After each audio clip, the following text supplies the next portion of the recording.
China's top political advisory body starts annual session amid COVID-19. The annual session of the Chinese People's Political Consultative Conference opened on Thursday amid the coronavirus pandemic.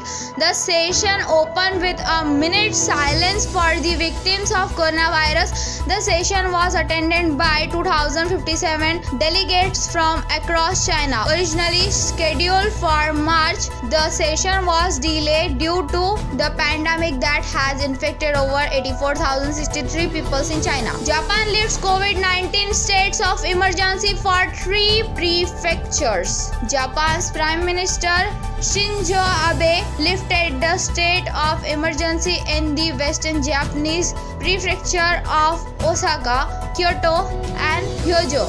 Following a drop in the number of coronavirus infections, the state of emergency has ended in 42 of Japan's 47 prefectures so far. In the area where emergency has been lifted, social and economic activities can increase in stages, Abe said. China to propose national security law in Hong Kong. After anti-government protests, China is moving to introduce new national security in Hong Kong following the anti-government protests that began last year.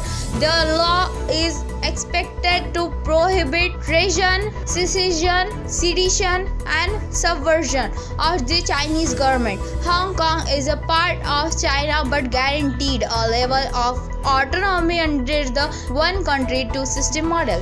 COVID-19 catastrophe unfolding in Yemen ends. Docs Without Borders. International organization Doctors Without Borders claimed the number of deaths occurring in the COVID-19 treatment center run by it in Yemen Aden City suggests a wider catastrophe unfolding there.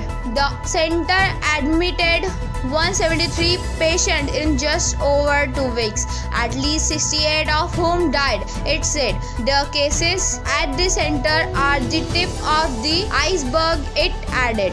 We support improvement of Hong Kong's political system, China. China said that it supports improving the system and mechanism related to the constitution and basic law of Hong Kong and Macau under the one country, one system model. The comments come against the backdrop of pro-democracy protests in Hong Kong. The pro-democracy protesters have accused China of diluting the autonomy guarantee under the model.